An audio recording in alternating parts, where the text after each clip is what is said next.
Ce que je vous propose, c'est que je vais commencer par là où on s'est arrêté hier. Donc je vais rappeler le concept de l'IA agentique.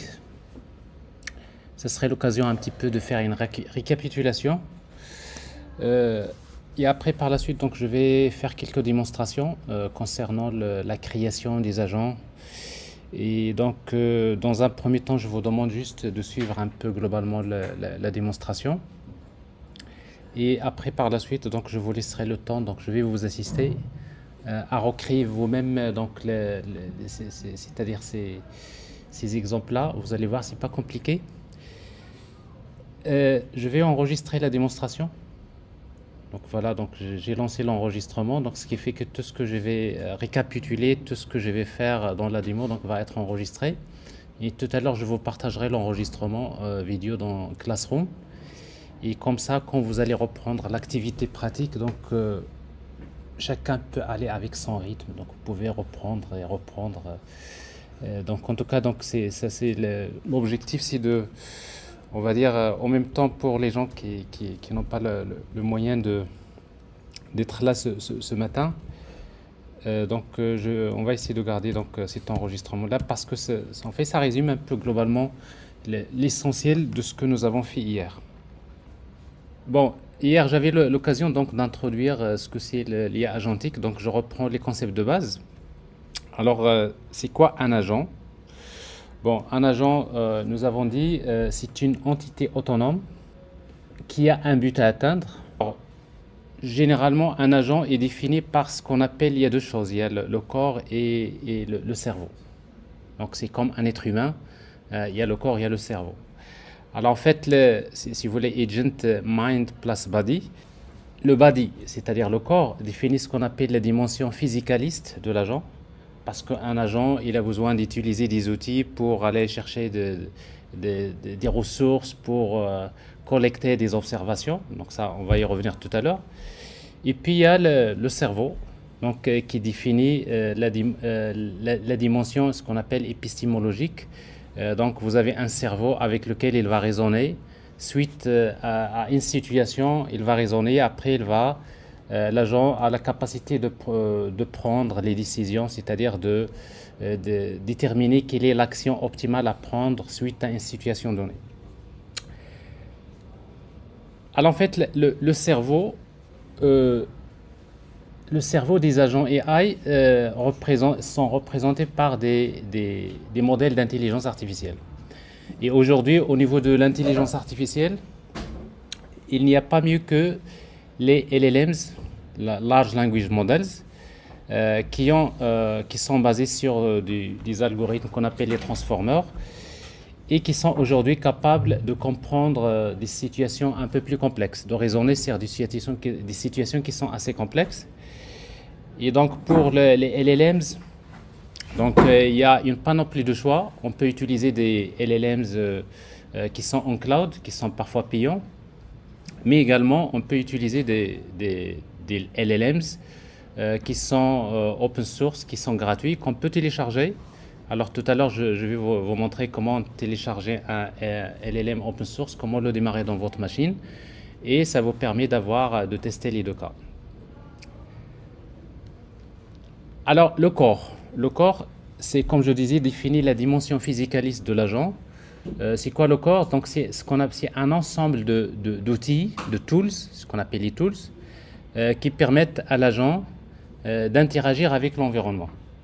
Donc on revient toujours en fait au contexte d'un agent, c'est qu'un agent, il vit dans un environnement, c'est-à-dire un agent, je prends par exemple un robot, à un moment donné, il est dans un environnement, donc il a besoin d'un ensemble d'outils qui lui permettent donc d'agir sur l'environnement.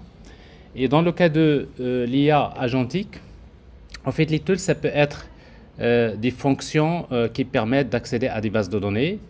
Ça peut être des fonctions qui permettent d'utiliser des capteurs qui permettent à l'agent d'être connecté à des processus industriels. Ça peut être aussi donc c'est-à-dire des dispositifs, des capteurs qui lui permettent par exemple, je sais pas, de piloter une opération chirurgicale à distance. Aujourd'hui, c'est des choses, c'est des applications réelles. C'est-à-dire un agent, il est capable bien sûr via des outils, d'agir à distance sur des processus industriels, médicaux, biomédicaux, etc. Donc il y a plein de choses. Ces tools donc, peuvent être des fonctions qui permettent d'accéder à votre Google Sheet pour collecter des données. Ça peut être également des fonctions qui permettent d'envoyer un email, etc. Donc, tout à l'heure, je vais vous montrer comment associer, comment ajouter des outils, comment affecter des outils à un agent. Donc, les tools aujourd'hui, c'est ce qui est bien, c'est qu'il y a des plateformes qui permettent donc de profiter d'un ensemble d'outils qui permettent voilà, donc d'équiper vos agents de manière très simple. On n'a pas tout le temps besoin de développer ces tools. Mais parfois, on a besoin de créer des tools personnalisés, de les développer au sein de l'entreprise et qui permettent bien sûr d'interagir avec le système d'information. Alors, il y a une autre chose qui est très importante, c'est que depuis l'année dernière, c'est un peu, on va dire, récent, c'est qu'il y a un protocole qui a été créé par Anthropic, qui a été créé, qui s'appelle MCP. Donc ce protocole-là, il est très important, c'est ce qu'on appelle Model Context Protocol. C'est un protocole qui permet aux agents d'accéder à des tools à distance. C'est-à-dire grâce au protocole MCP, un agent qui se trouve dans une machine a la possibilité de profiter d'un ensemble de tools, de fonctions qui sont mises à disposition dans d'autres machines à distance, dans des processus industriels à distance, etc. Donc ce qui fait que grâce à ce protocole MCP, un agent écrit avec un langage X, par exemple Python, peut facilement profiter d'un ensemble de tools qui sont développés avec JavaScript ou encore Java ou .NET ou écrit dans un autre langage. Donc le problème c'est-à-dire d'hétérogénéité des langages avec lesquels on compose les agents ne pose pas de problème. Alors, donc, ce protocole MCP, aujourd'hui, c'est l'une des fonctionnalités les plus importantes. Je vais revenir en détail, parce que tout à l'heure, on va vous montrer comment créer un serveur MCP, comment créer des clients MCP qui permettent c'est-à-dire de profiter des tools à distance. Donc, grâce, bien sûr, à ce protocole MCP, eh bien, les agents, on peut dire que les agents ont un corps infini. C'est exactement ça. Grâce à ce protocole MCP, les agents AI peuvent profiter de tout ce qui est possible pour faire des choses les plus complexes qu'on peut avoir. Allez-y. Donc, ce qui fait que, bon, c'est aujourd'hui, donc, les agents AI utilisent beaucoup ce protocole MCP. Donc, j'aurai l'occasion d'y revenir après. Donc, bref, donc vous avez un agent, IA est défini par le cerveau et le corps. Ben, le cerveau, c'est quoi? C'est un modèle d'intelligence artificielle, c'est LLMs. Et le corps, c'est ce qu'on appelle tout simplement les tools. C'est ce que vous avez ici.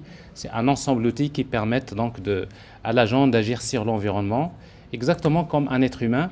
J'ai les mains, j'ai les yeux, je peux écouter l'environnement, donc je peux agir sur l'environnement. J'ai un ensemble d'outils qui me permettent de collecter des observations. Ces observations arrivent à mon cerveau, qui est le LLM. Mon cerveau va raisonner, il va raisonner sur la situation, et après c'est mon cerveau qui va me dire quelle est l'action optimale à prendre, qu'est-ce que je dois faire. Donc c'est exactement comme ça que l'IA agentique est définie. Alors, donc nous avons dit tout à l'heure qu'un agent, c'est une entité autonome qui a un but à atteindre. Et pour décrire le but à atteindre, nous avons besoin d'écrire un prompt. Donc, je rappelle que le prompt, c'est quoi? C'est un ensemble d'instructions qu'il va falloir écrire et qui permettent d'expliquer ou bien de décrire avec précision quelle est la tâche qui va être exécutée ou bien qui va être réalisée par l'agent. Et je rappelle également qu'en fait, un prompt, généralement, on peut dire qu'il se compose de 3 parties. il y a la partie qu'on appelle système message. Alors, système message, c'est la partie dans laquelle on décrit la tâche qui va être réalisée par l'agent. Et puis, parfois, si vous voulez aider, si vous voulez aider le modèle d'intelligence artificielle à mieux comprendre votre problème, parfois, on peut ajouter dans le prompt quelques exemples avec réponse. Donc ça, c'est ce qu'on appelle les few short examples. Et la troisième partie, la troisième partie du prompt, c'est ce qu'on appelle user message. Alors, user message, c'est la question qui va être posée par l'utilisateur dans des interfaces qu'on va mettre à disposition, c'est-à-dire aux utilisateurs finaux. Et par exemple, ici, donc, l'utilisateur va poser la question « Merci de faire une campagne de digital marketing ». Vous voyez, donc, ici, donc, un utilisateur va demander à l'agent « Je voudrais faire une campagne de digital marketing ». Alors, cette question qui va être posée par l'utilisateur, il vient s'ajouter à une partie du prompt qui est déjà prédéfinie, qui est déjà évaluée. Et bien, tout simplement, c'est cette partie-là dans laquelle on trouve système message exemple. Et donc, il s'insère dans ce template de prompt. Et puis, donc, vous avez, avec ce prompt-là, on va décrire de manière très claire, avec précision, la tâche ou bien le but à atteindre. Donc, vous voyez donc un agent a un but. Bon, la différence aujourd'hui, grâce à l'IA générative, pour définir le but à atteindre, on n'écrit que des prompts. À l'époque, ce n'était pas le cas. Pour définir le but à atteindre, il faut écrire beaucoup de code, il faut développer des modèles, c'était compliqué. Donc maintenant, c'est complètement différent. Alors, autre chose qui est très important, c'est que en fait, les agents ont besoin d'une mémoire conversationnelle. Pourquoi? Parce que j'avais dit que en fait, les LLMs, Large Language Models, sont des modèles qui sont stateless. Ça c'est le terme à retenir. Les LLM sont stateless. Ça veut dire quoi? Stateless, ça veut dire ils sont sans état. Ils n'ont pas de mémoire. C'est-à-dire qu'un LLM, quand vous lui envoyez une question, il prend la question, il fait ses calculs, il génère la réponse. Mais quand il va générer la réponse, eh ben la prochaine fois, si vous lui posez une deuxième question, la question numéro 2, eh bien, en fait, il ne va pas se rappeler, le LLM, lui, ce n'est pas son affaire. Hein. Il ne va pas se rappeler quelle est la question que vous lui avez posée avant. Si vous lui dites « Bonjour, je m'appelle Mohamed » dans la première question, il va vous dire, dans la réponse 1, il va vous dire bonjour Mohamed, qu'est-ce que je peux faire pour vous? Et après, dans la deuxième question, si vous lui dites comment je m'appelle, ben, il va vous répondre je ne vous connais pas. Donc ça, c'est les LLMs. Donc c'est comme ça que ça se passe. Ils sont stateless, ils sont sans état. Alors c'est la raison pour laquelle nous avons besoin au niveau de l'agent de définir une mémoire conversationnelle dans laquelle l'agent va placer la conversation. Par exemple, quand je pose la première question, le LLM va me donner la réponse 1. Et bien, qu'est-ce qu'il va faire l'agent? Et bien, dans la mémoire, il va stocker la question 1 et la réponse 1. C'est-à-dire, il garde les conversations. Et comme ça, si l'agent, après, quand il va poser la deuxième question, finalement, qu'est-ce qu'il va envoyer dans la deuxième question? Il va envoyer la question 1, la réponse 1, question 2. Donc, vous voyez, il envoie toujours la conversation dans la question. Et comme ça, le LLM, il a le contexte. Et c'est quoi le contexte? Il sait très bien, il connaît la conversation. Et après, il va vous donner la réponse 3. Et la même chose, dans la mémoire, on va poser question 2, réponse 3. Et si on va poser la prochaine question, ça va être quoi? Vous avez compris, je pense. Donc, question 1, réponse 1, question 2, réponse 2, question 3. Et ainsi de suite. Et je pense que vous allez voir, il y a un petit problème.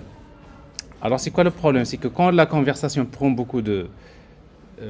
c'est-à-dire, vous avez dit longues conversations, donc à un moment donné, le prompt va commencer à être trop lourd. C'est-à-dire, à chaque fois que vous posez la question, vous envoyez beaucoup de choses pour le LLM. Et nous avons dit hier qu'un prompt, ça devient ce qu'on appelle des tokens. Et les LLMs font des calculs sur la base des tokens. Et donc, ce qui fait, à un moment donné, vos prompts vont avoir beaucoup de tokens. Et si vous êtes vous utilisez un LLM qu'il faut payer, bon, c'est-à-dire plus la conversation devient trop longue et plus vous allez payer plus c'est-à-dire de tokens, parce que la facturation des LLM se fait sur la base des tokens, par million de tokens. Pour chaque million de tokens, vous allez payer des 0,0 quelque chose de dollars. Mais en tout cas, donc, c'est un problème. L'autre problème que vous allez constater, c'est que les LLM, ils ont une particularité qui est très importante, c'est ce qu'on appelle le contexte window. Donc j'en ai parlé hier. Et le contexte window, c'est-à-dire que en fait les LLMs utilisent les transformers. Et les transformers, généralement, ils font que c'est des modèles basés sur les réseaux de neurones. Et comme c'est des réseaux de neurones, tout ce qu'ils font, c'est des calculs matriciels. Il se trouve que les LLMs, c'est-à-dire les LLMs définissent une dimension fixe c'est-à-dire des matrices qu'ils vont utiliser pour faire les calculs. Donc chaque LLM, avant l'entraînement, il définit une dimension qui est fixe. Et donc ce qui fait, il y a ce qu'on appelle le context window, dans lequel on trouve, c'est-à-dire le context window, c'est-à-dire le nombre maximum de tokens qui peut être accepté par le LLM.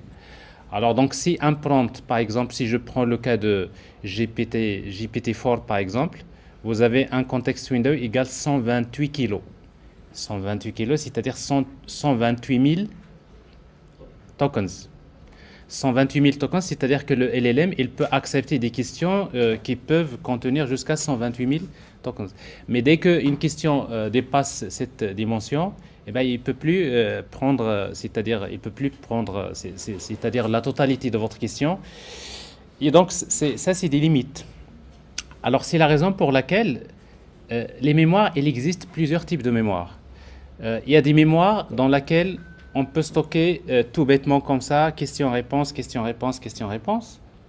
Mais il y a des mémoires qui sont capables de garder le résumé de la conversation.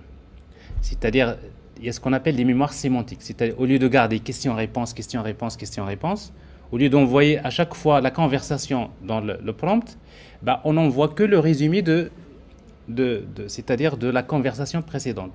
Et généralement, ce résumé-là, il est suffisant pour le LLM pour comprendre, c'est-à-dire le contexte. Donc, ce point-là, il est important. Tout à l'heure, je vais y revenir quand je vais faire la démonstration. Et vous allez voir qu'il y a en fait plusieurs façons de définir les mémoires pour les agents. Alors, donc, vous voyez donc, en résumé, vous avez les composantes principales d'un agent. Vous avez un agent, il a besoin d'un LLM. Il a besoin de quoi? Des tools. Il a besoin d'un prompt. Il a besoin d'une mémoire. Ça, c'est les composants principaux d'un agent AI. Et donc, comment ça marche? Donc, l'utilisateur va poser la question. Par exemple, merci de faire une campagne de digital marketing. Et bien, cet agent, il va prendre cette question-là, il va l'ajouter à System Prompt. Il envoie la question vers le LLM. Donc, il va lui poser la question. Et puis, dans la question, il y a le prompt. Le P que vous voyez là, c'est le prompt. C'est-à-dire ce prompt-là, avec la question de l'utilisateur. Mais en même temps, dans le prompt, il envoie la liste des tools. C'est-à-dire, c'est une façon de dire, l'agent, il va dire à son cerveau, réponds-moi à cette question, sachant que voilà la liste des tools dont je dispose. Sachant que j'ai une fonction qui permet d'aller à Google Sheet. J'ai une fonction qui permet de consulter la liste des véhicules. J'ai une fonction, etc. Alors, toute la liste des tools, elle est décrite dans le prompt. Et qu'est-ce qu'il va faire le LLM? Il va faire une opération qui s'appelle le raisonnement. Donc le LLM, il va raisonner. Et quand il va raisonner sur la base du prompt et des tools, eh bien, le cerveau, qui est le LLM, il va prendre une action. C'est-à-dire, il va décider quelle est l'action que l'agent doit exécuter. Donc ici, l'action, c'est quoi? C'est tout simplement, c'est un tool que l'agent doit utiliser.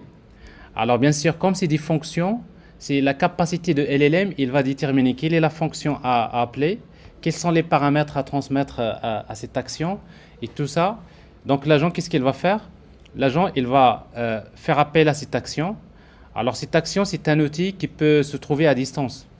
Grâce à MCP, c'est des fonctions qui peuvent être des processus industriels, ça peut être, comme je disais, donc, des fonctions en local, etc.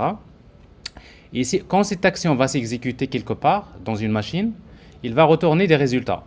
Et ces résultats, c'est ce qu'on appelle les observations. Donc, toujours un agent, il agit sur l'environnement et quand il agit, il va collecter les observations. Et puis, qu'est-ce qu'il va faire l'agent? Il va revenir vers son cerveau, qui est le LLM.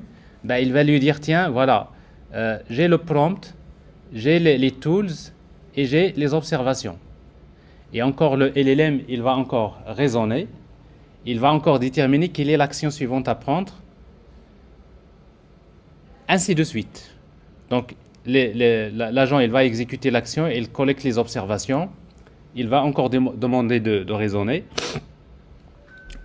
jusqu'à ce que, à la fin, jusqu'à ce que le LLM dispose de toutes les données, de toutes les observations nécessaires pour que l'agent puisse générer la bonne réponse.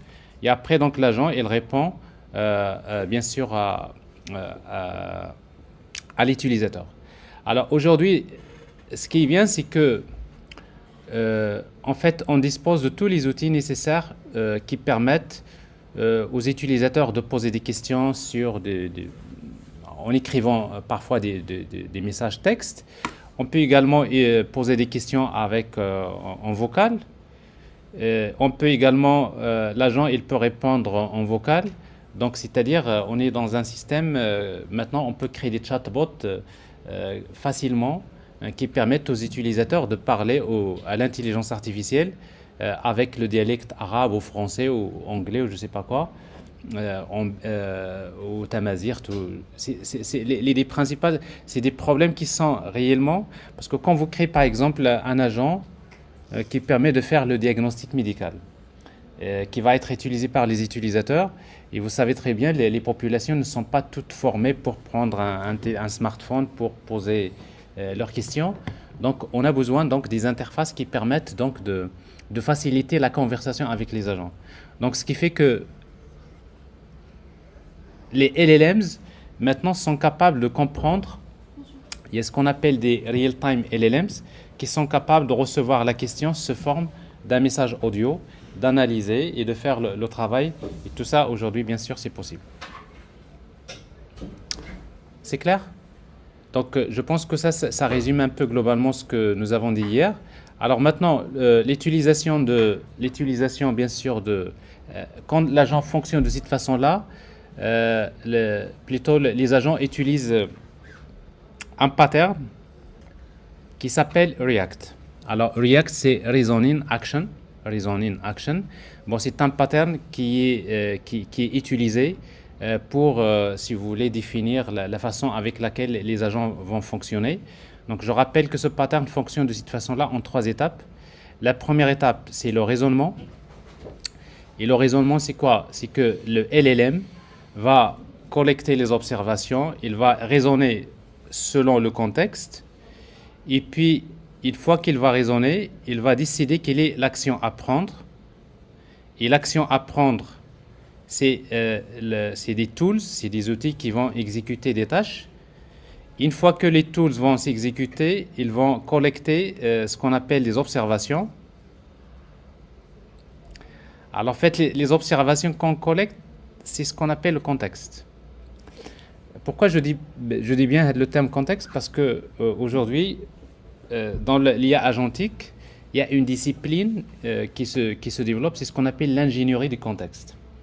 Et l'ingénierie du contexte, c'est les techniques utilisées qui peuvent permettre d'aller chercher les informations utiles qu'on va présenter à l'intelligence artificielle pour qu'il puisse nous dire qu'est-ce qu'on doit faire. Donc ici, donc, quand on collecte les observations, c'est qu'on est en train de collecter le contexte. Une fois qu'on a les observations, ces observations, ils vont revenir vers le cerveau, qui est le LLM, qui va encore raisonner. Une fois qu'il va raisonner, il va encore prendre la décision, quelle est l'action à prendre. Donc on va agir sur l'environnement, on collecte les observations, on revient vers le LLM, et ainsi de suite. Donc vous voyez donc l'agent avec son cerveau, d'ailleurs l'être humain c'est comme ça, c'est que, c'est-à-dire le corps, notre corps, il est en permanence, c'est-à-dire on revient tout le temps à notre cerveau qui va nous indiquer quelle est l'action à prendre et c'est comme ça que ça marche. Bon, c'est une façon donc de faire fonctionner les agents sur la base de ce pattern qu'on appelle React. Voilà, alors ça c'est en fait un résumé de la première partie dont j'ai parlé hier. Maintenant, dans la pratique, pour résoudre des problèmes complexes, parfois un seul agent n'est pas suffisant pour résoudre des problèmes complexes. On ne peut pas concentrer toute l'intelligence artificielle d'un grand problème sur un seul agent. Généralement, ce qu'on va faire, c'est qu'on va créer plusieurs agents. Pour chaque agent, on va lui donner un prompt. C'est-à-dire chaque agent va se spécialiser dans une tâche précise. Et du coup, donc, le fait d'avoir plusieurs agents et chaque agent se spécialise dans une tâche précise, ça va faciliter la création des agents. Mais à un moment donné, vous allez avoir plusieurs agents. Chaque agent, il a ses tools, il va se spécialiser dans un domaine. Et puis par la suite, pour résoudre un problème complexe, ces agents ils peuvent communiquer entre eux en utilisant un protocole également qui est très important, qui s'appelle Agent to Agent.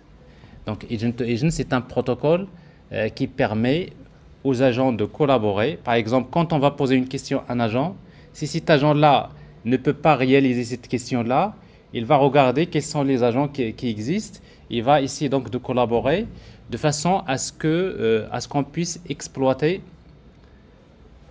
l'intelligence collective. Et ça, c'est très important parce qu'on est en train de, quand vous avez plusieurs agents, vous êtes en train de créer ce qu'on appelle un système multi-agent. Et un système multi-agent, donc c'est un système dans lequel on va utiliser plusieurs agents qui vont collaborer pour résoudre des problèmes complexes.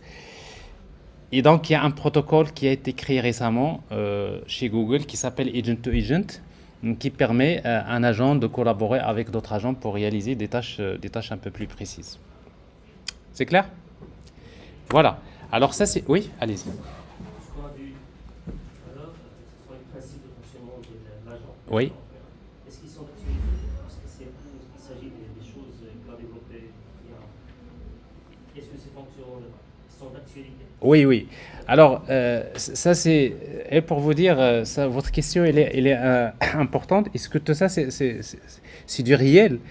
Eh bien, vous savez, ce concept des systèmes multi-agents, c'est quelque chose qui existait depuis très longtemps Moi, personnellement, j'ai travaillé beaucoup dans le domaine de la recherche sur les systèmes multi-agents depuis les années 2000, même avant. C'est un concept qui est très ancien, qui a été, si vous voulez, imaginé, on va dire, par les scientifiques en 1985. Ça fait très longtemps. On savait très bien que la meilleure façon pour résoudre des problèmes complexes, c'est d'utiliser l'approche multi-agent. Ça, on le savait depuis très longtemps. Mais le problème, c'est que à l'époque, on n'avait pas beaucoup de technologies, on n'avait pas ces LLMs, on n'avait pas toutes ces l'IA générative qui permettaient de faciliter ce travail.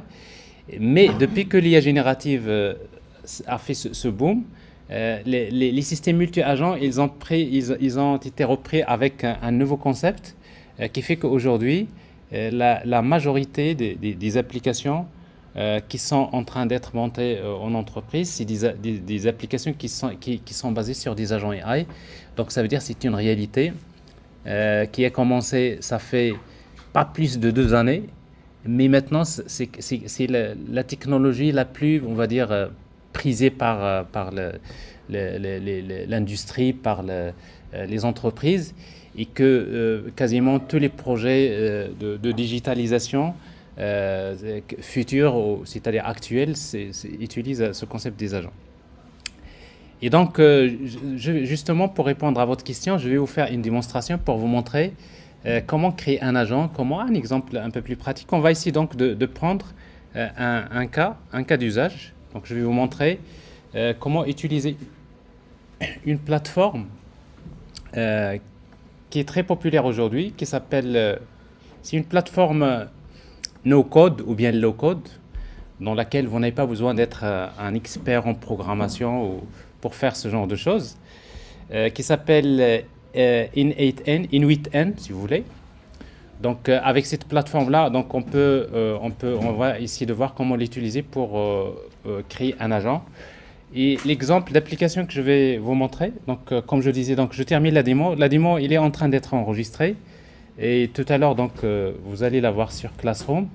Et je vais vous assister vous-même pour refaire cette démonstration. Alors, voilà ce que je vais faire. Donc, ce que je vais faire, c'est que j'ai un Google Sheet. OK?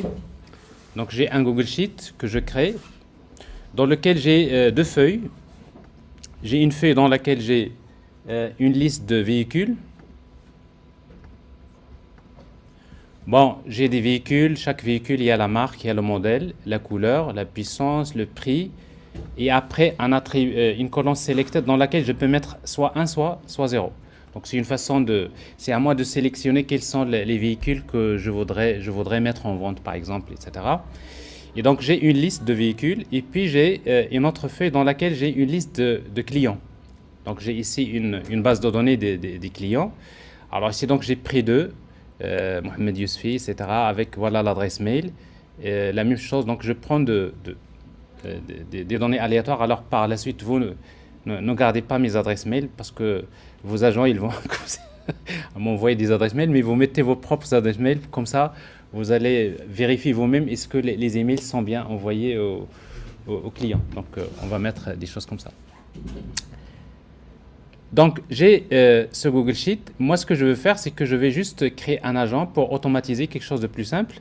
On va lui dire à l'agent, c'est d'aller chercher la liste des véhicules, d'aller chercher quels sont les véhicules qui sont sélectionnés. On va lui demander d'aller chercher la liste des clients. Et puis, on va lui demander de rédiger un email, OK? Et d'envoyer ce mail à l'ensemble des clients, etc. Donc, ça, je voudrais automatiser ce qu'on appelle un workflow, c'est-à-dire un processus. Ici, c'est un processus qui est simple, mais avec ça, vous pouvez automatiser des processus vraiment très complexes. Donc, c'est ce que je vais essayer de faire. Alors, regardez, le principe, il est très simple. Donc, je vais utiliser In8N. Alors, cette plateforme-là, c'est une plateforme qui est open source. Vous pouvez l'utiliser, vous pouvez télécharger, c'est-à-dire la version open source dans votre machine, vous l'installez et ça marche. Donc, je vais vous montrer comment le faire. Ou tout simplement, de manière plus simple, on peut directement aller, c'est-à-dire in8n.io. Et vous pouvez par exemple, voilà, get started, je commence. Et quand vous allez commencer, il va juste vous demander de saisir votre nom, votre prénom, etc. Et vous pouvez commencer à travailler, c'est-à-dire directement sur cette plateforme pour faire vos tests. Et après, par la suite, si vous voulez déployer en production, après, bien sûr, quand vous allez déployer votre application en production, il va falloir avoir un compte payant In8N ou tout simplement vous faites ça dans votre propre serveur. Vous pouvez démarrer votre propre serveur In8N, mais tout ça, c'est des choses qu'on peut faire. Alors, je suppose que ça, c'est quelque chose que vous allez faire d'abord, c'est créer un compte In8N. Et après, la première des choses qu'on va faire, on va créer ce qu'on appelle un workflow. Vous voyez ici, donc, je vais créer un workflow personnel. Et donc, un workflow, c'est ce que vous voyez là. Pour le moment, mon workflow, il est vide. Alors, ce workflow, il permet, dans le workflow, on va créer ce qu'on appelle des actions. Alors, ces actions-là, on va ajouter des actions. Alors, parmi les actions, il y a deux types d'actions. Il y a ce qu'on appelle les triggers. Les triggers, c'est ce qu'on appelle les déclencheurs. En fait, c'est les actions qui attendent un événement, qui vont réagir à un événement. Par exemple, on va utiliser quelque chose de plus simple, par exemple en chat message. Alors, l'action en chat message, alors ici, donc, je peux cliquer directement ici. Vous voyez donc, l'outil ou bien l'action en chat message, qu'est-ce qu'elle fait? Ben, cette action-là, elle attend que l'utilisateur pose une question. C'est-à-dire, ça peut être par exemple un timer qui, au bout de chaque seconde, vous allez faire des choses, etc. Il y a ce qu'on appelle des déclencheurs. Alors ici, donc, cet outil-là, il permet à l'utilisateur. Voyez donc ici, si vous mettez Open Chat, vous allez voir une zone de texte tout en bas, par exemple, dans laquelle vous pouvez poser la question bonjour. Et ici, quand vous posez cette question bonjour, ben, cette question, il arrive vers ce chat message. Alors maintenant, cette question arrive vers chat message, il va sortir, il va être fourni à qui? Donc ici, on va ajouter plus. Dans plus, j'ai besoin d'aller directement vers un agent AI. Et pour créer un agent AI, donc je vais utiliser AI Agent. Donc c'est un tool. Alors, je clique ici à l'extérieur, juste pour voir notre agent AI. Eh bien, l'agent que je vous ai présenté tout à l'heure, c'est à peu près ça. Bon, notre agent, il a besoin de quoi? Il a besoin d'abord d'un modèle. C'est-à-dire, il a besoin d'un LLM. C'est ce que j'ai dit tout à l'heure. Nous avons besoin d'un cerveau, n'est-ce pas? Eh bien, on va ajouter ce LLM plus. Alors ici, donc, on va choisir les LLMs. Vous voyez, donc, ici, vous avez toute une panoplie de LLMs. Je vais utiliser, par exemple, OpenAI Chat Model. Et dans OpenAI, vous pouvez choisir quel est le modèle que vous voulez utiliser, GPT-4 4.1 mini, 5, etc., peu importe. Donc je vais garder ce modèle. Mais bien sûr, pour que mon agent puisse interagir avec le LLM de OpenAI, il me faut une API key. Hier, si vous vous rappelez, vous avez posé cette question-là. Donc il faut, ici, vous voyez, donc, je vais utiliser un compte. C'est-à-dire je dois donner ce qu'on appelle les credentials, c'est-à-dire il me faut une clé d'API qui donne l'autorisation à cet agent pour communiquer avec bien sûr le modèle de OpenAI. Donc c'est pour cela que ici donc je vais choisir Create New Credential.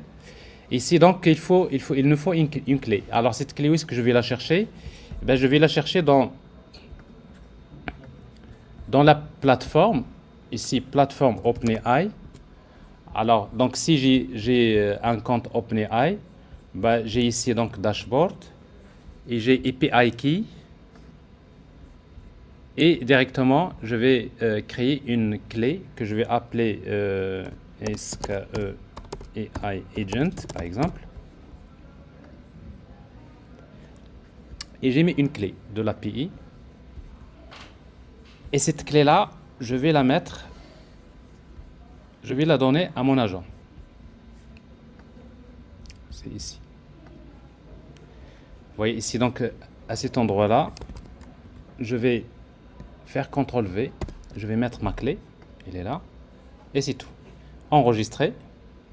Normalement, il teste. Vous voyez ici, en vert, ça veut dire qu'il a testé la communication, il n'y a pas de problème. Enregistrer.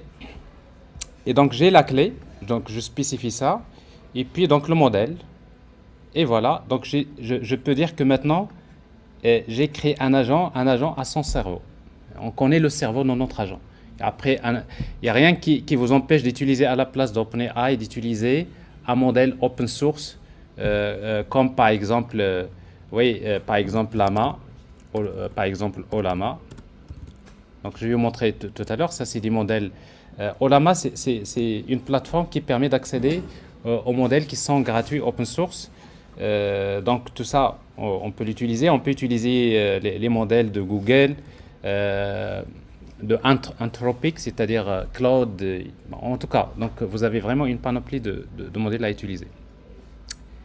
Donc j'ai un LLM, mais si vous regardez votre agent, si vous faites un double-clic, vous allez voir les propriétés. de l'agent. Et dans les propriétés de l'agent, on voit un certain nombre de paramètres. Et parmi les paramètres, ici, vous avez ici les options. Et dans les options, vous avez quelque chose qui s'appelle System Message. Alors, c'est quoi System Message? C'est le prompt. Parce qu'un agent, il a un but à atteindre. Et s'il a un but à atteindre, nous avons besoin de rédiger un prompt. Alors, vous voyez donc, le System Message par défaut, c'est quoi? C'est You are a helpful assistant. Donc, c'est-à-dire, si vous ne mettez pas de prompt, pour lui, le prompt, c'est ça. OK? Donc, on le laisse pour le moment, mais après, on va essayer de définir notre prompt comme on le veut. Vous avez quelques propriétés que vous voyez. Donc, il y a pas mal de propriétés, mais généralement, vous pouvez toujours utiliser les paramètres par défaut. Alors, on va essayer de tester. Par exemple, ici, j'ai un agent pour le moment et qui a son modèle. Je vais lui poser la question. Je vais lui dire bonjour. Je m'appelle Mohamed. Regardez, donc j'envoie. Vous voyez bien, donc c'est rapide. Il est passé, il a posé la question. Il me répond bonjour, je m'appelle Mohamed. Bonjour Mohamed, comment puis-je vous aider aujourd'hui, n'est-ce pas? Donc là, on a bien posé la question à GPT-4. Il nous a répondu comme ça.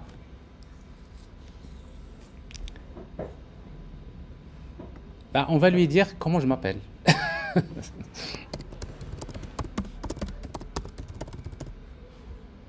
Alors, comment je m'appelle? Regardez, il me dit je ne connais pas, voilà, je ne connais pas votre nom. Alors, c'est quoi cette histoire? C'est la mémoire. Bah, nous avons dit que le LLM, il est stateless. C'est le terme. Donc, notre LLM, il a besoin de, plutôt notre agent, pardon. Notre agent a besoin d'une mémoire dans laquelle il va garder les conversations. Et c'est pour cela, vous voyez le paramètre ici memory, n'est-ce pas? Ben, on va lui ajouter une mémoire. On va faire la mémoire simple memory. La mémoire, c'est juste, c'est-à-dire une liste. C'est juste une liste dans laquelle l'agent, il va garder la conversation. Question-réponse, question-réponse, question-réponse. Alors, donc, je vais ajouter une mémoire. Et comme vous pouvez voir les différents types de mémoire, alors vous pouvez utiliser une simple mémoire.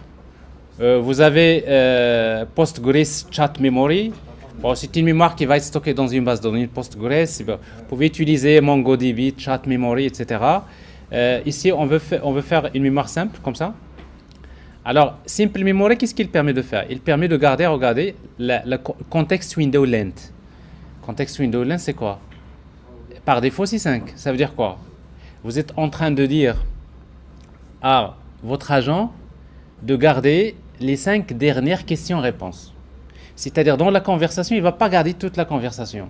Il garde toujours les 5 dernières questions-réponses. Parce que de toute façon, il ne peut pas garder le tout, comme je disais. Si vous avez un context window qui est plutôt de la mémoire qui est trop lent, vous risquez à un moment donné d'avoir un prompt qui est trop lourd d'un côté. Et en même temps, parfois, on n'a pas besoin d'envoyer toutes les questions-réponses depuis le début pour que le LLM puisse comprendre ce qu'il va faire. Donc,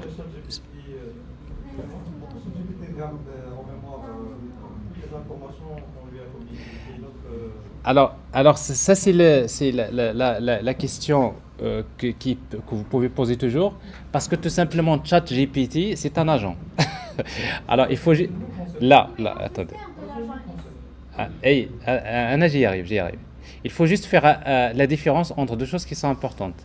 Entre ChatGPT et ChatGPT, c'est une plateforme, c'est un agent AI, mais l'agent AI lui-même, regardez, ChatGPT c'est ça.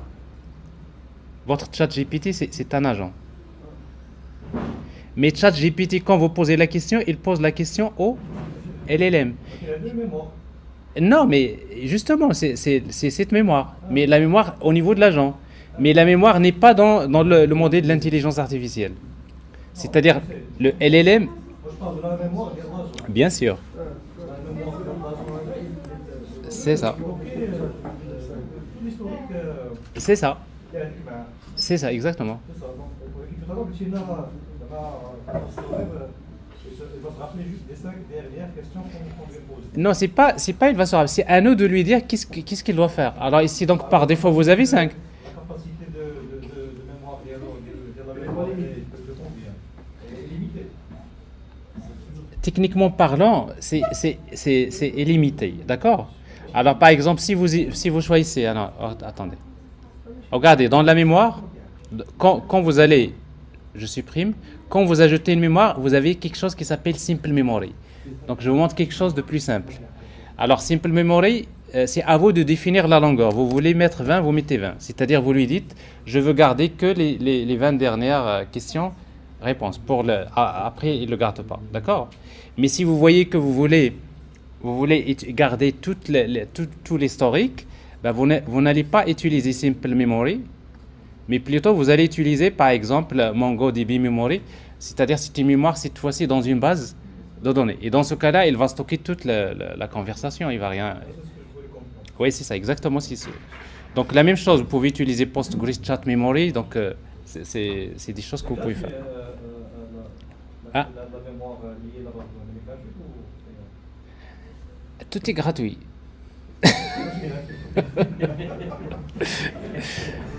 Bon, c'est pour vous dire, tout est gratuit, tout est payant. Donc tout est gratuit, c'est-à-dire vous n'êtes pas obligé, mais il faut installer vos outils, il vous faut des serveurs, il faut payer vos serveurs, etc. Et tout est payant parce que si vous ne voulez pas acheter des serveurs, des GPU installés, ben vous utilisez des plateformes, le cloud. Et le cloud, c'est des souscriptions qu'il faut payer, etc. Donc, c'est à vous de choisir. Est-ce que vous voulez mettre la plateforme dans votre entreprise et vous voulez que ça soit tout en interne, tout est gratuit, mais c'est à vous de gérer les ressources, c'est-à-dire les serveurs. Ben, c'est comme ça. C'est clair? Alors, en tout cas, donc ici, on va ajouter une mémoire, Simple Memory. Ben, on va lui dire, par exemple, on veut garder les 10 dernières questions-réponses. Alors maintenant, nous avons un agent qui a une mémoire. Et si notre agent a une mémoire, maintenant on va reposer la question. On va lui dire bonjour.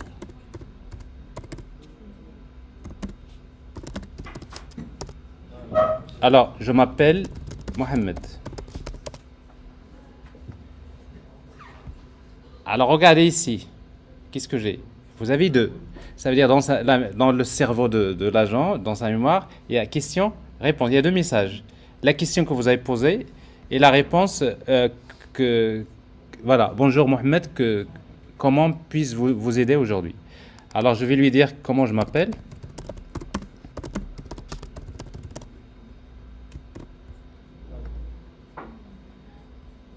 Alors vous vous appelez Mohamed.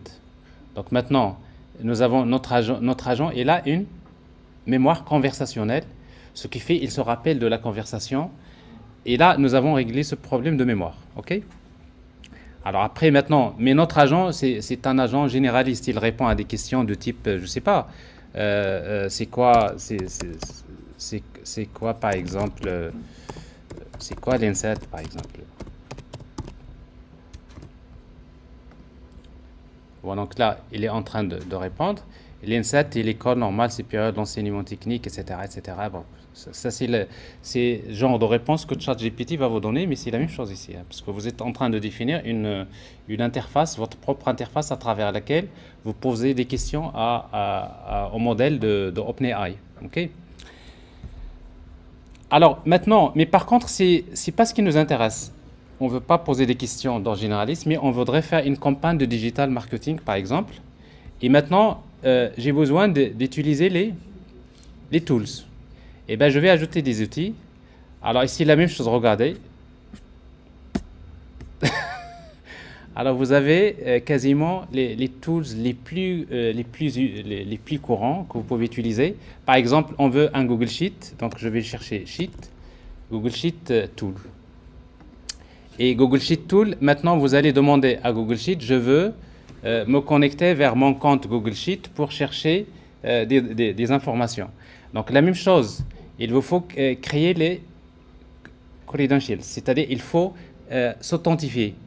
Parce que pas n'importe qui peut accéder à votre compte Google Sheet, c'est à vous de donner l'autorisation à cet agent d'aller vers votre compte Google Sheet. Et donc la même chose, si vous mettez create, alors cette fois-ci ce n'est pas comme tout à l'heure, parce que dans les credentials, parfois il y a des services qui nécessitent juste une clé de l'API.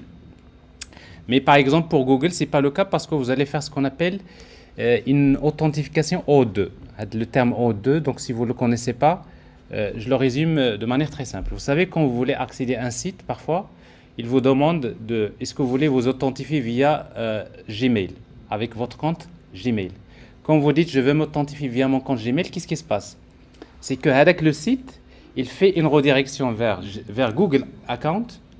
Et Google Account, il va vous demander votre username, votre mot de passe.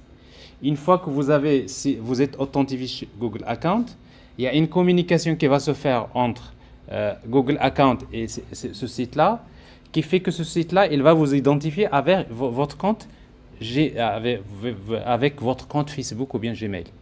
Et quand vous faites cette authentification-là, c'est ce qu'on appelle l'authentification O2. C'est un protocole. Donc O2, c'est une façon d'authentifier, de s'authentifier dans des plateformes à travers votre compte qui existe quelque part. Donc ce qui fait que la majorité des plateformes aujourd'hui vous permettent de faire une authentification via Facebook, via Gmail, via etc.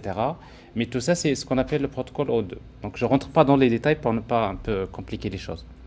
Alors justement, Gmail, donc on a besoin de faire une authentification O2. Et dans notre cas, pour faire cette authentification O2, il vous faut autoriser cette opération au niveau de votre compte Gmail. Et pour cela, sur Gmail, donc il faut aller vers un site, la partie qui s'appelle consolegoogle.com, consolecloudgoogle.com. Et ici, vous allez faire un certain nombre de choses. Donc la première des choses, c'est que dans cette plateforme Gmail, vous allez créer ce qu'on appelle un projet. Alors ici, donc, vous voyez, donc, il y a un projet qui est sélectionné par défaut. Ici, donc, je vais créer un projet. Le projet, je vais l'appeler par exemple, par exemple, je l'appelle comme ça, N7. Créer le projet. Et quand vous créez le projet, qu'est-ce que vous voulez autoriser à travers ce projet-là? Alors le projet, il est créé ici. Vous pouvez le sélectionner. OK? Et vous allez voir ici, donc maintenant, ce que vous voyez là, c'est actuellement, je suis en train de... Bon, c'est pas très lisible, je vais un peu zoomer pour vous. Ça va mieux? Vous voyez ici donc le projet que je viens de créer. Sinon, si vous cliquez là-dessus, vous allez voir la liste des projets. Vous dites maintenant, je vais sélectionner ce projet. Et pour ce projet-là... Hein?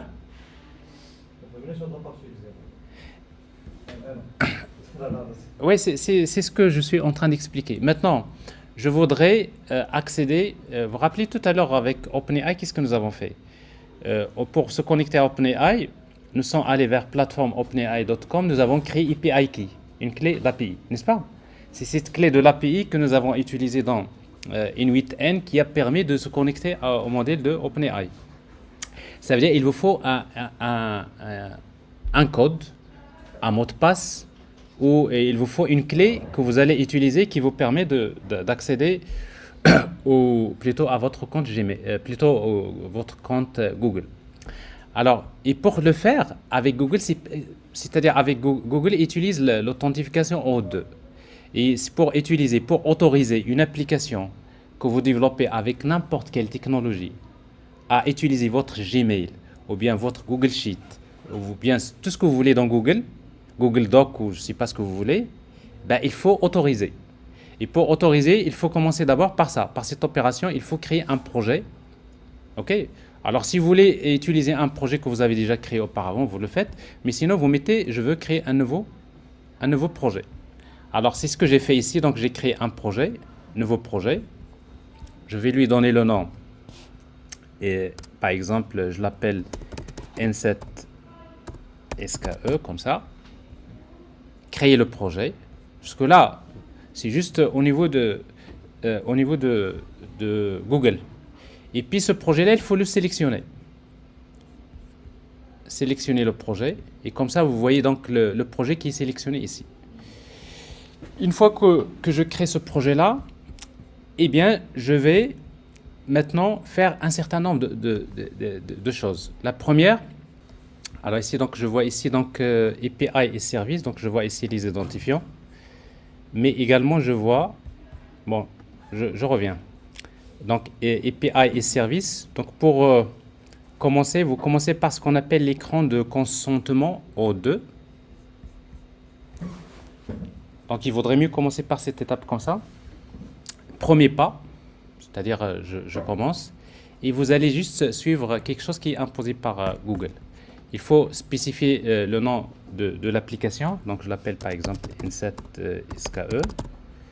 Là, votre adresse mail. Alors, je reviens. Donc ici, Inset SKE. L'adresse mail, votre adresse mail. Suivant. Là, dans un projet, je peux créer plusieurs applications. Donc ça, c'est organisé comme ça. Donc vous pouvez donner un nom quelconque à l'application. Vous pouvez mettre par exemple app, comme ça. Et puis, vous mettez l'adresse mail suivant. Cette application, est-ce que ça concerne des utilisateurs internes ou bien externes? Donc je vais mettre externe, c'est-à-dire n'importe les... Interne, ça veut dire qu'il n'y a que les utilisateurs qui ont de votre entreprise, c'est-à-dire les utilisateurs qui sont dans votre domaine. Externe, c'est-à-dire ça peut être des utilisateurs qui ne sont pas forcément, qui n'appartiennent pas forcément à votre domaine. Suivant. Alors, les coordonnées pour vous envoyer c'est-à-dire des notifications, c'est-à-dire pour que Google puisse vous envoyer toute modification apportée à ce projet, ben, je vais utiliser la même adresse mail.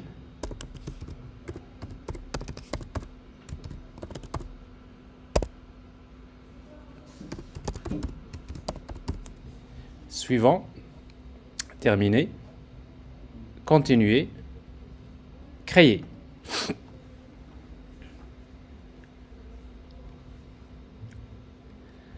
Alors, donc j'ai fait la première étape, c'est ce qu'on appelle l'écran de consentement. Deuxième, maintenant, il faut encore créer ce qu'on appelle un client O2. Ça, c'est la deuxième étape. Et dans la deuxième étape, vous spécifiez quel type d'application. C'est application web. Alors ici, donc, l'application web, en fait, le SKE Inset App, je l'appelle comme ça. Créer. Ça, c'est la deuxième étape. Et une fois que vous arrivez là, regardez, vous allez avoir deux informations. Client ID, c'est l'identifiant du client. Et le deuxième, c'est Client Secret, le code secret, que vous voyez ici. Donc, c'est-à-dire pour que n'importe quelle application puisse utiliser ce projet, c'est-à-dire votre compte Google, ben, il a besoin de ces identifiants. Client ID, Client Secret. Alors ici, donc, je vais créer ça. Alors, il reste une troisième étape, c'est autoriser, c'est-à-dire sur ce projet-là, quelles sont les API que vous voulez exposer. Alors ici, donc, à ce niveau-là, on va chercher Google Sheet. Alors, vous voyez donc, de Google Sheet API, je veux l'activer. Activer. Parce que mon agent, il a besoin de... Parce que sur Google, il y a plein de services. Donc, je vais autoriser, activer Google Sheet. Je vais activer, quoi d'autre? Google Drive, API. Ça veut dire que l'API de Google Drive, maintenant, il peut être utilisé par des applications. Et le troisième dont j'ai besoin, c'est quoi? C'est Gmail.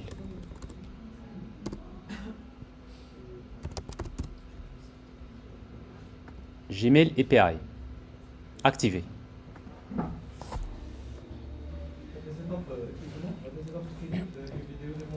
انا داكشي كنصاوب دابا راه كيتسجل. Là, c'est ce que j'ai dit le matin, tout ce que je vais faire la démo, il est enregistré. Comme ça, tout à l'heure, je vais vous donner l'enregistrement. Ah oui, je sais. Donc, Et comme ça, je vais vous laisser le temps tout à l'heure de refaire vous-même ces étapes-là. Donc, si vous voulez, pour le moment, je vous demande juste d'être plus ingénieur que technicien comme ça. Pourquoi? Parce que le plus important, c'est les étapes. Donc, qu'est-ce que je viens de faire? Eh bien, je suis allé vers consolegoogle.com et j'ai créé un projet et j'ai autorisé les API de Google Sheet, j'ai autorisé l'API Google Drive et j'ai autorisé l'API de Gmail. Ça veut dire que maintenant, mon agent que je vais utiliser, il pourra accéder à mes sheets, il pourra accéder à mon Gmail, etc. Donc ça, c'est globalement. Mais après, toutes ces étapes-là, c'est des choses que bon, quand vous le faites la première fois, vous avez besoin de connaître un peu ces étapes-là. Mais à partir de la deuxième, la troisième, donc ça devient, on va dire, des habitudes. Bref, donc nous avons fait une partie, nous avons autorisé notamment mon compte Google. Je l'ai autorisé, j'ai donné accès à mon agent AI que j'ai ici. Donc maintenant, je reviens. On peut rattacher l'agent AI au compte bancaire. Oui, mais justement, Rachel, quand vous les tools, c'est que c'est à vous de dire chaque tool, qu'est-ce que vous voulez faire. Donc je vais attacher maintenant cet agent AI à mon Google Sheet. Donc je reprends à l'étape pour... Monsieur, pour les applications, l'authentification d'IAM, elle se fait à travers des outils, des codes. À Oui. chaque fois on se connecte, il demande d'abord. Oui, c'est ça. Oui, c'est ce que je suis en train de faire. Alors ici, donc c'est ce que je disais tout à l'heure. Je vais créer le tool ici. Le tool qu'on va utiliser. C'est Google Sheet. Yak. Vous dites à l'agent, je vais utiliser Google Sheet. Mais bon, l'agent, il ne peut pas accéder à votre Google Sheet parce que pas n'importe qui doit avoir l'autorisation d'accéder à votre Google Sheet. Donc c'est à vous de l'autoriser. Comment je vais l'autoriser? Je vais dire, je vais créer des credentials. Et je vais lui dire, c'est un client en haut 2. Regardez, ici, vous avez s'authentifier. Donc je vais m'authentifier. Regardez, avec quel compte? C'est mon compte Gmail. Et si je fais ça, continuer. Et regardez donc la connexion. C'est-à-dire maintenant, vous venez d'autoriser votre agent à accéder à votre compte Gmail et vous l'avez authentifié. Donc c'est pas compliqué. Côté Inuit 1, c'est pas compliqué. Mais côté Google, il faut savoir autoriser les choses parce que sinon, ça ne marchera pas. Donc, comme vous voyez ici en vert, ça veut dire qu'il est connecté. Une fois qu'il est connecté, tout devient plus simple. Vous êtes authentifié. Maintenant, qu'est-ce qu'on veut faire? Chaque tool a une description. Et cette description, vous pouvez la définir manuellement. Et par exemple, ici, la description de ce tool, je vais dire ce tool, ça sert à quoi? C'est pour consulter la liste des véhicules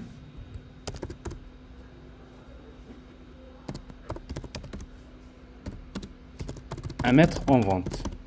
La description, elle est très importante parce que, rappelez-vous, parce que l'agent, il présente à un moment donné, il va dire au LLM, voilà la liste des tools dont je dispose. Et quand il va donner la liste des tools, il donne la description. Comme ça, le LLM, il peut comprendre à quoi sert le tool. Donc, il faut donner une description. Ce tool-là, pour moi, ça va me servir pour récupérer la liste des véhicules.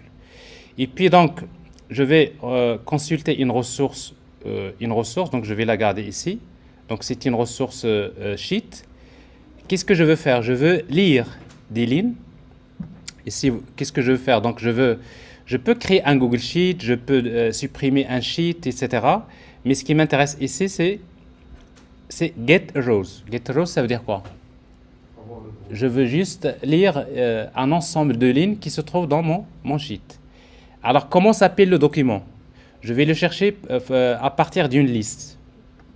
Alors, si vous faites ça, regardez. Alors, vous allez avoir tous les Google Sheets que vous avez dans votre compte. Ici, mon sheet s'appelle véhicule. Et maintenant, dans véhicule, que vous voyez ici, il y a combien de feuilles? Il y a véhicule, il y a consumers.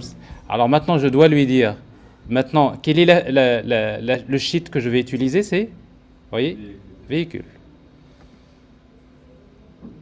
Mais est-ce que je veux tous les véhicules? Non. Je vais lui demander de me chercher que les véhicules Sélection. dans la colonne selected égale à quoi? Égale à 1. Bah, c'est ce que je vais faire. Ici, je vais ajouter ce qu'on appelle un filtre. Et le filtre, sur quoi? Sur quelle colonne? Sélection. Selected égale à quoi? Ah.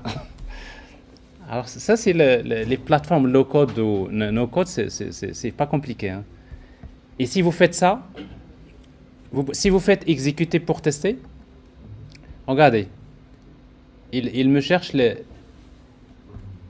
c'est-à-dire il me cherche les données. Il y a combien de véhicules sélectionnés? Regardez, il y a 1, il y a 2, il y a 3. Donc cette étape-là, elle est bonne. Donc je peux dire c'est bon. Donc je clique ici. Donc qu'est-ce que je viens d'avoir? Donc je viens d'avoir un agent qui a un tool. Alors maintenant, si je pose la question, donne-moi la liste des véhicules, regardez ce qui va se passer.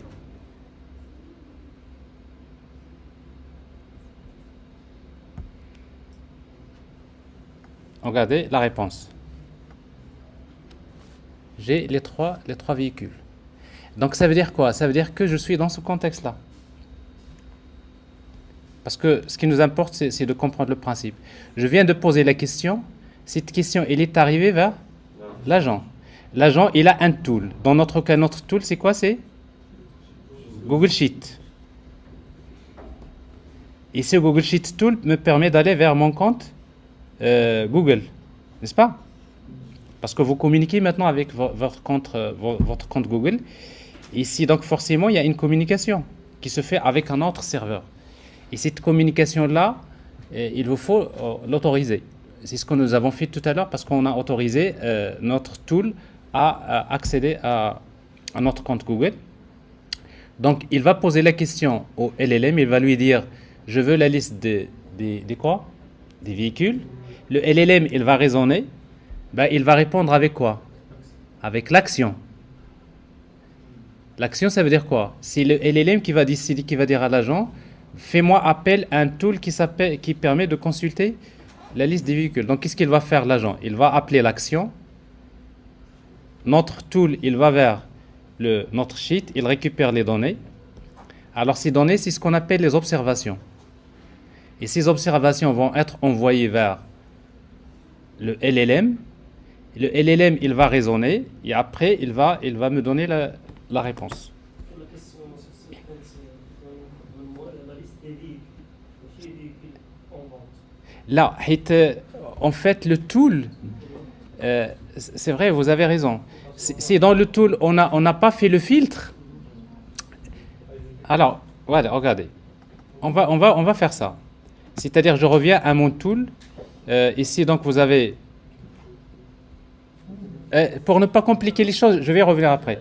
C'est-à-dire, si on n'avait pas fait le filtre, c'est ça exactement. Si on n'avait pas fait le filtre, eh bien, c'est à nous de lui dire est-ce que je veux les véhicules sélectionnés ou pas, qui ne sont pas sélectionnés. Bon, ça, on peut le faire.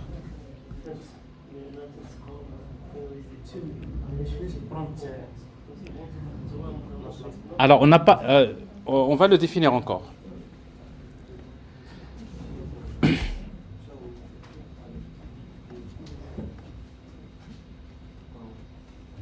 Est-ce que vous me suivez? Alors, j'essaye d'aller tout doucement. Alors, ici, donc, nous avons notre tool qui permet de consulter la liste des véhicules sélectionnés. Je veux également ajouter un tool parce que moi, ce qui m'intéresse, c'est quoi? C'est d'envoyer un mail aux clients pour les informer que j'ai des voitures qui sont en vente. Donc, il me faut un autre tool. Je vais ajouter... C'est toujours un sheet. Google Sheet. Alors, on reprend la même opération. Ça, on va utiliser la même authentification, c'est déjà fait. Alors, je vais définir la description manuellement. Qu'est-ce que je veux lui dire? C'est consulter. Ce tool permet de consulter la liste de quoi? Des clients. Et puis, je vais faire get rows. la feuille, le sheet, comment il s'appelle? Véhicule. Cette fois-ci, quelle est la feuille qui m'intéresse? Customers. Voilà. Si vous voulez tester, vous faites exécuter, vous allez voir. Ici, vous allez avoir deux customers, ils sont là. Donc, c'est-à-dire, vous êtes arrivé à faire ça. Très bien. Donc, vous voyez donc notre agent, il a deux tools. Alors maintenant, qu'est-ce qu'il me reste encore? Gmail.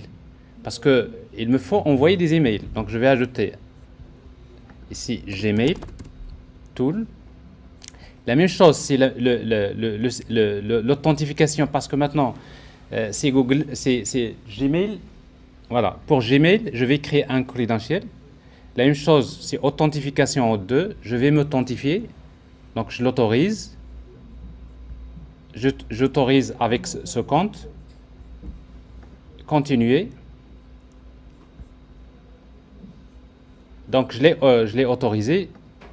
Et puis, je vais revenir pour compléter. Voilà. Donc, Gmail. Regardez bien. Et ça, c'est intéressant. C'est que d'abord, la description. Qu'est-ce qu'on va mettre ici? C'est envoyer un mail au client.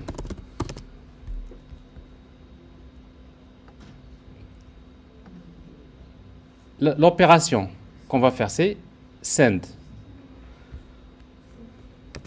C'est-à-dire envoyer un mail vers qui? Regardez, est-ce que je vais taper l'adresse mail? Non. Je vais demander si je vais activer le bouton, comme ça. Quand vous l'activez, ça veut dire quoi? C'est le modèle qui va se charger de déterminer quelle est l'adresse. Mais ce n'est pas à moi de le connaître, c'est l'intelligence artificielle. Le sujet,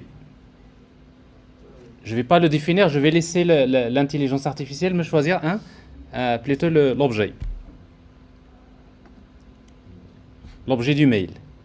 Le contenu du mail. Le type de mail, c'est format HTML si vous voulez formater votre mail. Le message. Le contenu du message, je ne vais pas le définir, je ne le connais pas.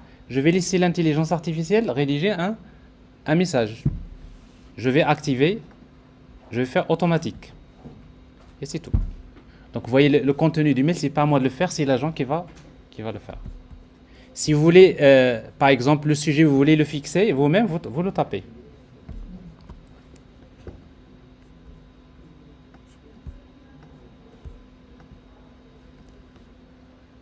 Alors maintenant, qu'est-ce qui reste? Il reste le prompt. C'est que notre agent, vous voyez ici l'agent, dans System Message, on ne va pas garder you are helpful assistant, on va lui dire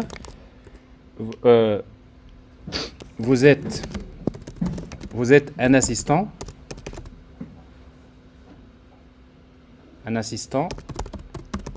qui permet d'effectuer une campagne de digital marketing en envoyant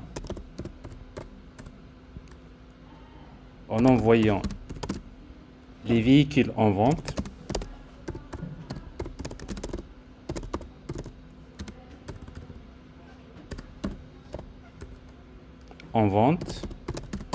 au client. Effectué. Vous voyez, donc ça c'est mon prompt. Alors ce prompt là, peut-être il n'est pas très... je commence par ça, mais après on va commencer à améliorer le prompt parce que jusqu'à ce qu'on obtienne quelque chose qui est satisfaisant. Donc j'ai mon prompt qui est défini. Alors maintenant on va tester. Alors pour tester, on va poser la question. Quel type de question que je vais lui poser? Je vais lui dire... Je peux lui dire effectivement l'opération. Ou tout simplement, je vais lui dire vas-y. Vas-y. Il va comprendre. Pourquoi il va comprendre? Parce que le prompt, il connaît sa tâche. Et si je pose la question, regardez ce qui est intéressant, vous allez suivre le workflow comme ça, regardez. Regardez la tâche. Il va vers le LLM. Il a déterminé, il a appelé cet outil, il est revenu. Il a appelé l'autre outil, il est revenu encore vers le LLM. Il va utiliser Gmail à un moment donné. Et vous voyez, il rédige. Il a fait l'opération. Alors maintenant, on va vérifier, est-ce que le mail a été? Ben, il vous dit que j'ai envoyé un message par mail au client Mohamed Yousfi et Ahmed Rabbani, etc. Alors pour voir le... Donc je vais consulter mon mail, ici, actualiser. Alors je vois bien que j'ai le client, côté client maintenant, j'ai reçu un mail. Je vois ici ce mail, bonjour... oui, bonjour Mohamed, voici les véhicules actuellement disponibles en vente. Il y a Renault, etc., avec le prix, etc. Je vois le mail, mais je ne suis pas satisfait parce que je voudrais que le mail soit bien formaté, etc. Ben, qu'est-ce que je vais faire? Je vais revenir vers le prompt. Monsieur, en fait, si vous pouvez retourner pour voir juste l'adresse qui a envoyé avec le mail. Oui. Alors, regardez le sheet. C'est-à-dire moi, les adresses mail, c'est les clients. C'est cette adresse. Mais quelle adresse qui a envoyé? C'est l'adresse mail de votre compte. De votre compte. Je vais trouver les mails envoyés. Bien sûr. Alors, voilà, je vous montre. Regardez, je vais changer de mail. Je vais changer de mail.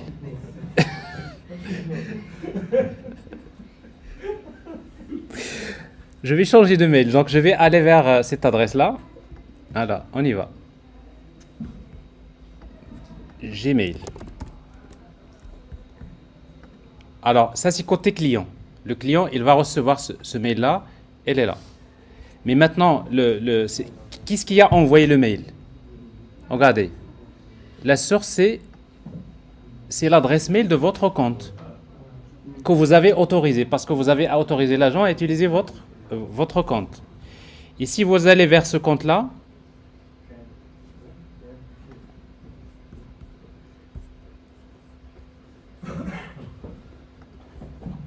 alors ça c'est mail. Ben si vous allez vers envoyer, ben tu vois la liste de... Donc c'est-à-dire si votre compte a envoyé donc les emails. Mais qu'est-ce qui a envoyé ces emails-là? C'est l'agent. Oui, c'est écrit au préalable le mail, le vois bien le mail. Oui. C'est un mail généré automatiquement par... Alors, d'abord c'est le prompt. Alors ici donc si je vois inbox, alors à la fin qu'est-ce qu'il vous dit? Ce mail a été envoyé automatiquement par N8N.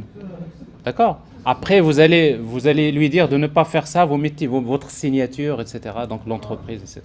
D'accord? Alors maintenant je veux faire quelque chose de mieux, donc je vais revenir au prompt et je vais juste lui dire que le format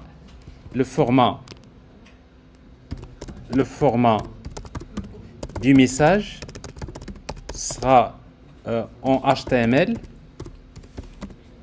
avec une liste à puce.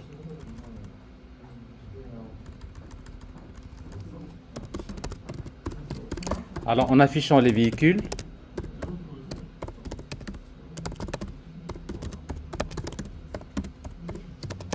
dans une liste à puce. On reprend. Vas-y.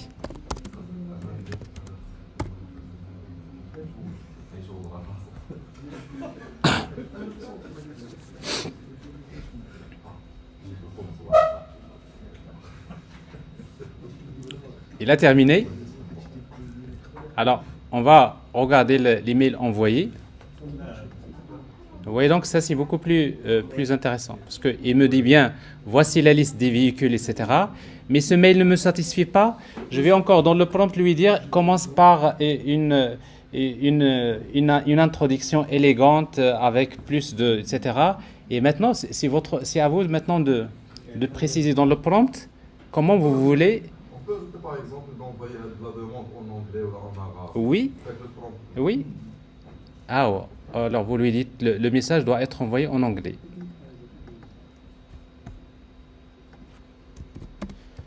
Le message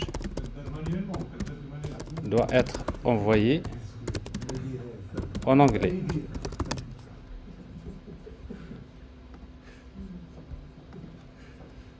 Vas-y.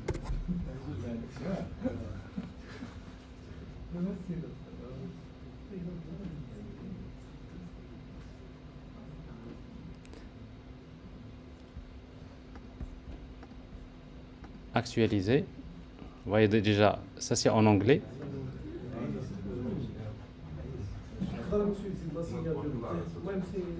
Alors, je sais que nous d'abord. Alors, tout à l'heure, vous allez, vous mettez votre signature, la signature du mail doit être, etc., etc. Vous mettez ce que vous voulez.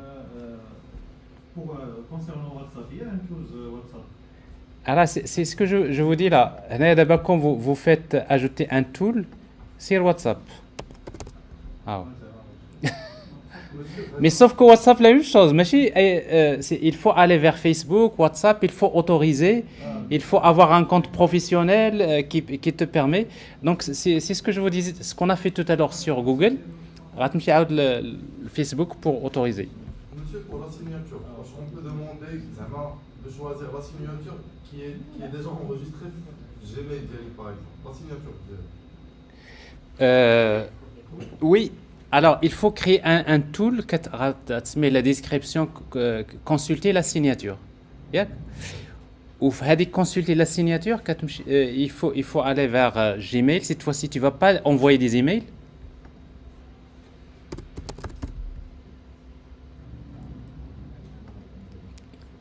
Tu vas pas faire send. Tu vas consulter. Oui, donc il y a get. Tu sais, il faut consulter l'information et après, par la suite, on va lui dire dans le prompt, utilise la signature du Gmail. Mais où est-ce qui est sûr, c'est que moi, j'ai pas défini de signature de le compte. Si j'utilise la signature ici, où est-ce que je peux définir la signature? Alors, ça doit être dans...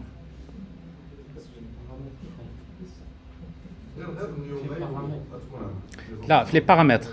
Alors, les paramètres ici. C'est pas ici. Là, oui. Alors, les paramètres. Alors, ok. C'est bon? Alors, voilà. Alors, ici, c'est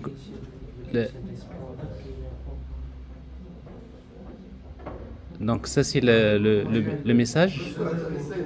La signature, c'est où? Ah, il y a il y a la signature. Alors, ici, donc...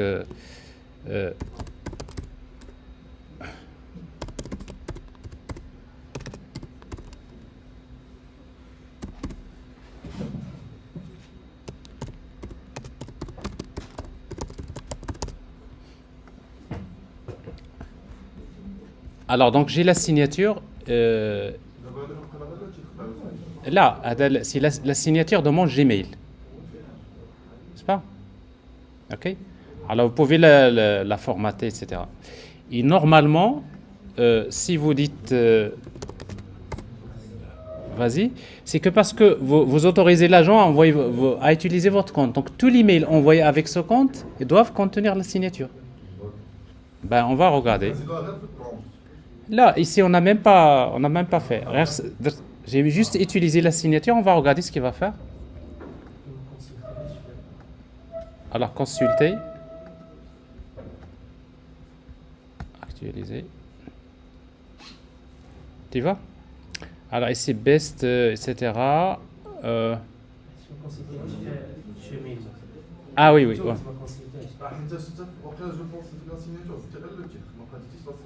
يمكن ما درتش la signature, vous avez raison. Parce que all setting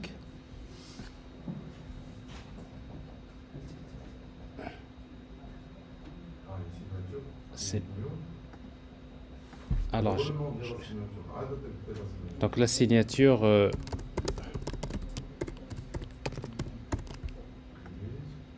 OK et crée ah oui, oui, vous avez raison.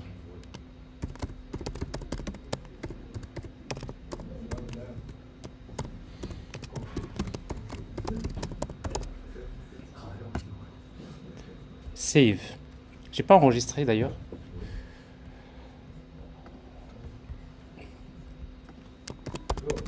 Go. Allez, go.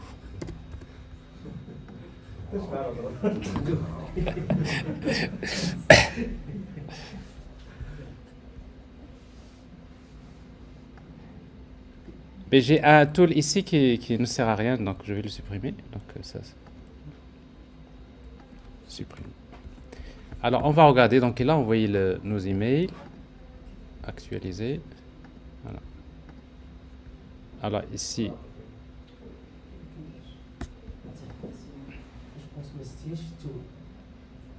alors en fait dans tout on n'a pas besoin, mais déjà on va lui dire le prompt utilise les emails doivent utiliser la signature du compte Gmail.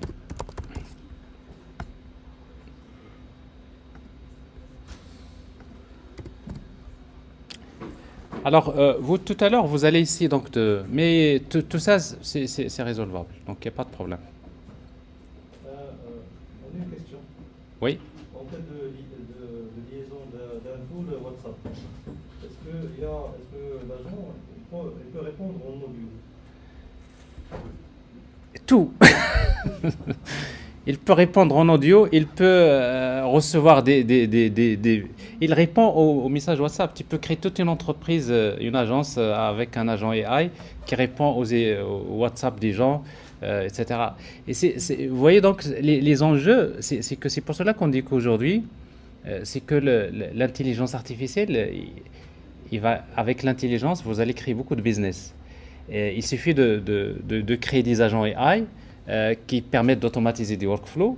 Et après, par la suite, donc, et vous imaginez les enjeux.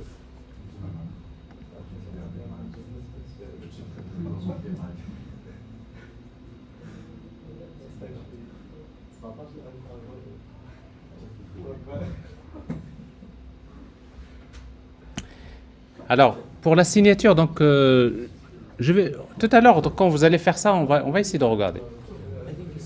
Pour ChatGPT, de plusieurs prompts. À chaque fois qu'on va écrire des prompts. Non, pour ChatGPT, le prompt dans ChatGPT,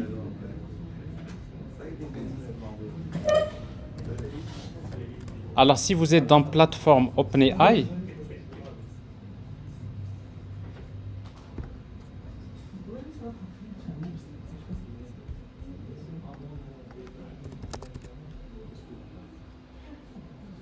alors quand vous faites chat, ok, quand vous créez un chat, ici ce que par défaut le système prompt, vous êtes un assistant, c'est un simple prompt.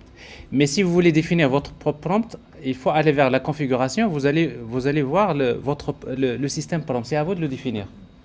Donc c'est à vous de définir le système prompt. Donc ce qui fait que avec ChatGPT, c'est pour cela que vos questions doivent être précises. Regardez, tout à l'heure, pour nous, la question, c'est Go. Si vous dites à ChatGPT Go, il ne va rien comprendre. N'est-ce pas? Ouais. Mais dans notre cas, Go, il la comprend. Pourquoi? Parce que le système prompt a bien décrit la tâche, etc. Donc, c'est pour cela que dans le prompt engineering, on crée ce qu'on appelle un système prompt. Une fois qu'on le fait, on l'évalue, on le définit. Et comme ça, les utilisateurs, par la suite, ils vont juste préciser des choses qu'ils veulent.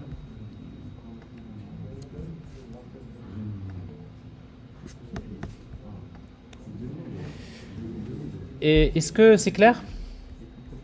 Presque. Alors, en tout cas, donc ça c'est je pense que cette démonstration, il montre, d'abord, il vous explique ça, parce que c'est très important. Donc, vous êtes en train de créer un agent, il y a un prompt, il y a une mémoire, il y a un LLM, il y a des tools. Et en même temps, ça vous donne des idées sur comment on peut automatiser les workflows. Alors maintenant, vous voulez faire quelque chose de plus complexe, vous allez voir, les tools, c'est incroyable. Donc vous pouvez ajouter plein de tools. Vous ajoutez, par exemple, ici, avant d'arriver vers l'agent, je voudrais faire quelque chose comme if. N'est-ce pas? C'est-à-dire, il faut d'abord s'assurer si la question Si par exemple, je vais l'orienter, si par exemple if, si une condition est vérifiée, oui, if. Si cette condition est vérifiée, je vais faire appel à cet agent. Sinon, je fais appel à notre agent. Et vous pouvez aller vers des workflows un peu plus complexes.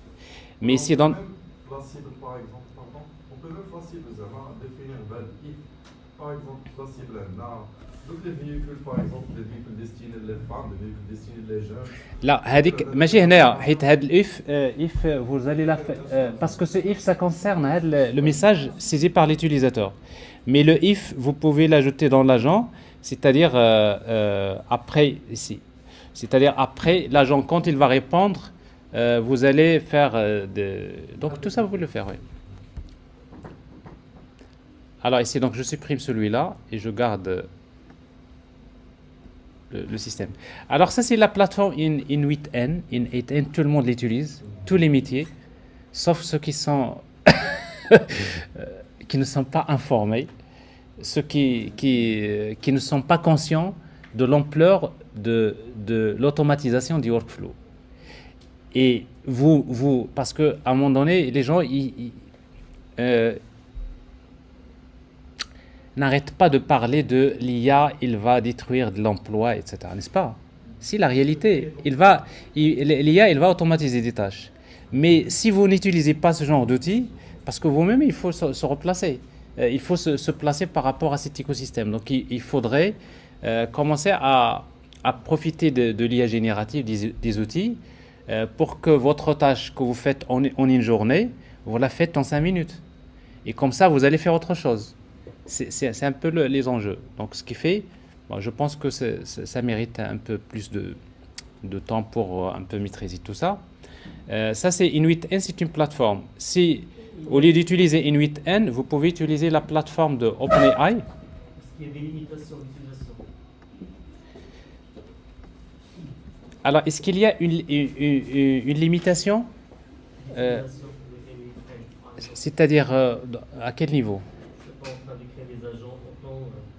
Non, il n'y a pas de limite. Il n'y a pas de limite, à moins si tu tombes dans un cas que tu ne peux pas faire.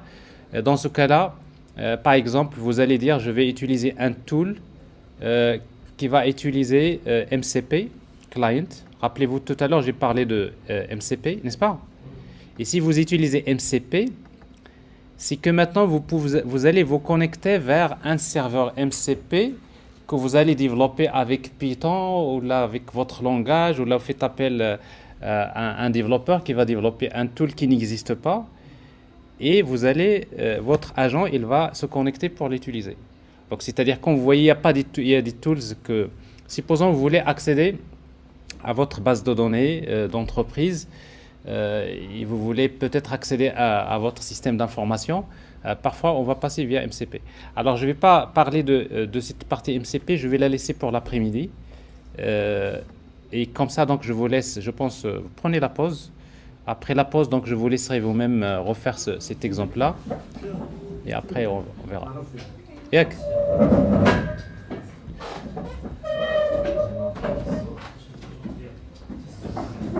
Thank you.